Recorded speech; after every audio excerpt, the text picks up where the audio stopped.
Please note that if you are currently dealing with trauma, you're healing from it, you're recovering from a traumatic event, this is not the episode to listen to.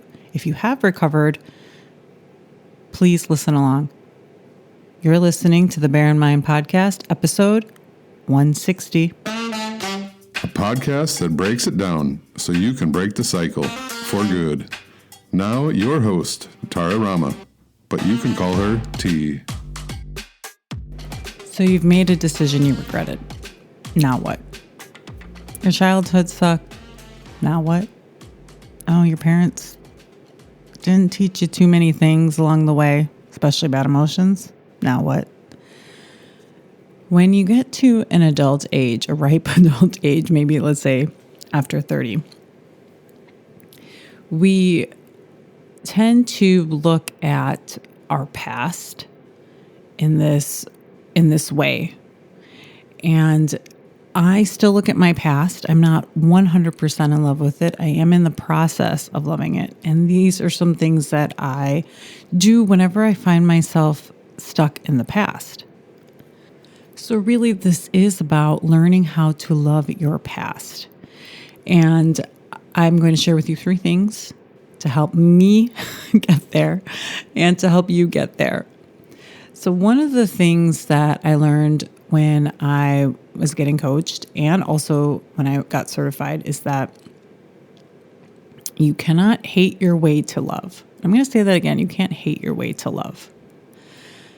And it is, as I've reflected on this and I've thought about it, one of the things that we think is that we will love something as soon as we get there. So if we're in our present self right now and we look at our past and we say a lot of these things sucked, and then we want to go into a future with an improved version of ourselves. We want to have done certain things, changed certain behaviors.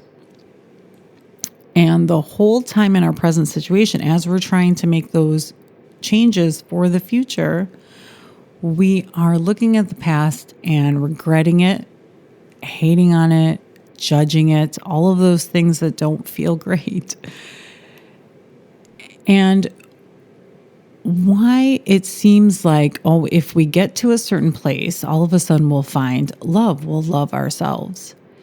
And what we have been doing when we look at our past and look at it, and this is even a subtle way we do it, learn from the past, learn from our past mistakes, and notice how much negativity there comes with that.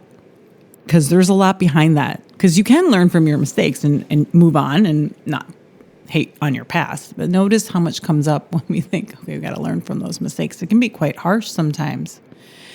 And what we're doing in our present situation is we are practicing that emotion.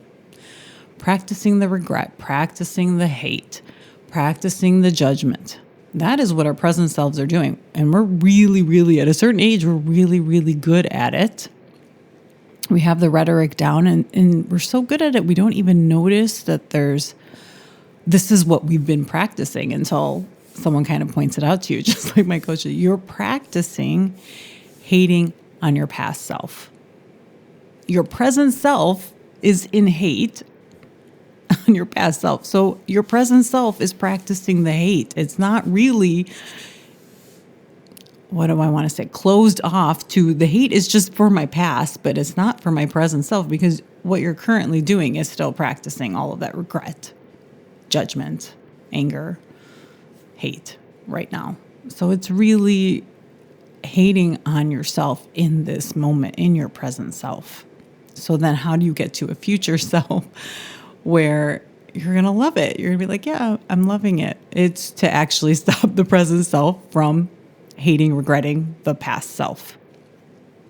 And it's not so easy. So that kind of brings me to the second thing. It's like, if you've been practicing this for a while, it is not so easy to go from hate to love. All of a sudden, I'm going to love everything about my past. I'm going to love my parents did this, or I made this decision. And it's a big leap. And that is not going to get you to love by first of all, telling yourself, oh, I've been spending my present time practicing these emotions. Great. And so that second thing that you can do to help move forward is to kind of look at it. Look at what it is about your past that you don't like. And it doesn't mean that you're going to learn from the mistake, and that all that it means when I say look at it is just kind of categorize it, maybe organize it. Where do you focus? Are you always looking at some moment in time where you made some decision? Or are you looking at lots of different decisions? Are you looking at your decisions? Because when you can categorize it, and let me give you another example of a category. Maybe you're always reflecting on your childhood, your relationship with your mother, your relationship with your father, certain elements of your childhood. Give it a category. Is it the relationship with your mother? Is it the relationship with your friends? Is it your decisions? Is it something you did, some event that happened, some very specific event? And I want you to give it some sort of category to understand what it is and to get a little objectivity of it. Because a lot of times I would look at my past and one of the categories, and there could be many, and pick one for this exercise. And one of the areas that I focused on was the relationship with my mother. If I had had this kind of harmonious, loving relationship with my mother, I wouldn't be struggling today. And that was a little bit, tied to blaming her, but also just not liking this relationship that I have with my mother. Like, there were so many elements to it, but the category of that is relationship with my mother, and the bigger category is overall relationships. So kind of hone in on those categories. It could be money.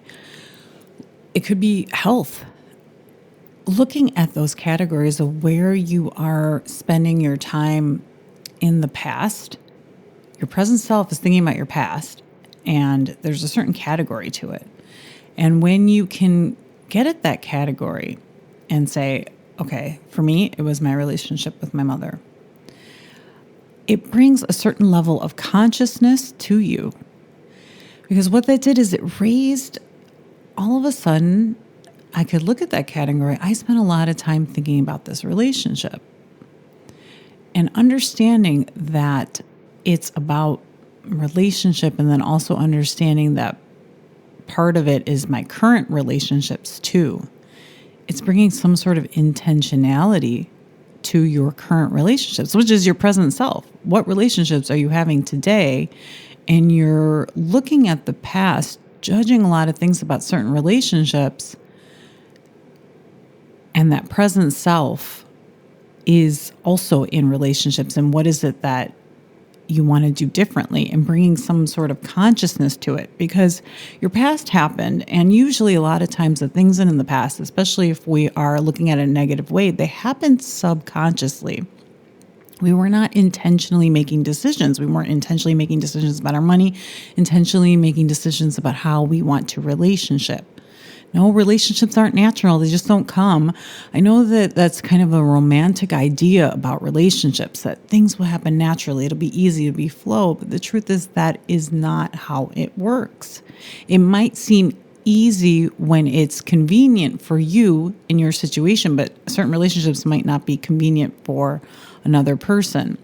So being intentional about how you want to go about your relationships, how you want to go about money, how you want to go about your health in your present self, it'll bring that to your consciousness. It's not going to feel super awesome, but there is some movement there, which can feel just a tad bit better than hating on your past self.